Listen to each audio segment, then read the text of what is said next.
नकुल ढीढ़ी बताए हवै सत्य के करो सियानी। नकुल ढीढ़ी बताए हवै सत्य के करो सियानी। गुरु घासी के मान राखो मोर सतनामी भाई। गुरु घासी के मान राखो मोर सतनामी भाई।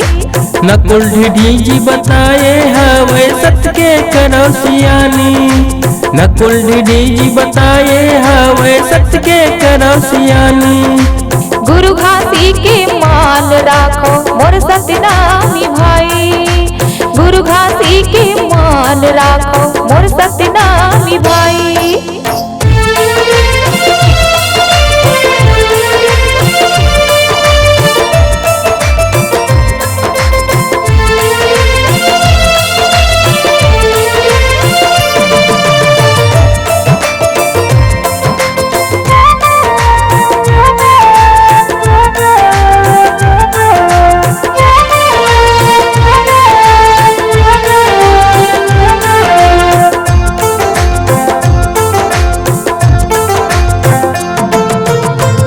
भर सेवा समाज के करिस दादा हतन मन धन से। खोल के देखे इतिहास गुरु के सिद्धांत लाइट जन जन में। खोल के देखे इतिहास गुरु के सिद्धांत लाइट जन जन में। ऐसन कुल जन बुलावा ऐसन कुल जन बुलाओ तुम लड़ाओ सत्य की लड़ाई। गुरु घासी के मान राखो मोर सतनामी भाई। गुरु घासी के मान राखो मोर सतनामी भाई।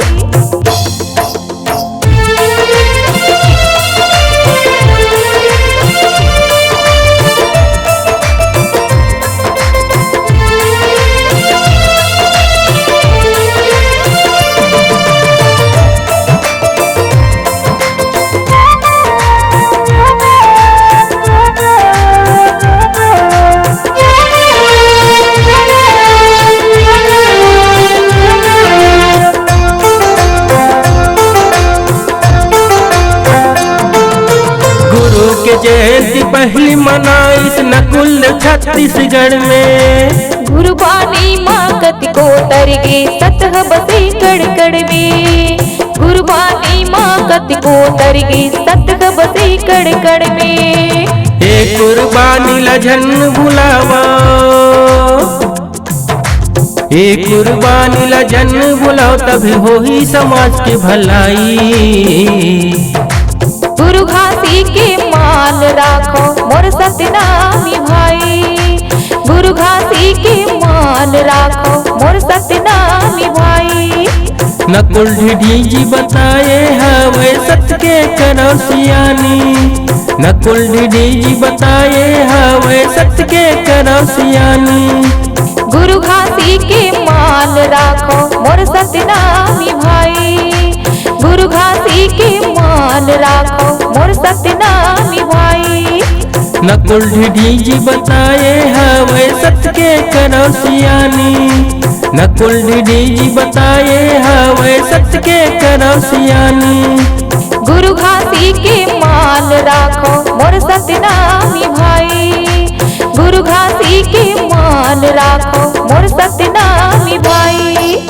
गुरु घासी के मान रखो मोर सतनामी भाई। गुरु घासी के मान राखो मोर सतनामी भाई। गुरु घासी के मान रखो मोर सतनामी भाई। नकुल के मान रखो मोर सतनामी भाई। गुरु घासी सम्मान करो मोर सतनामी भाई।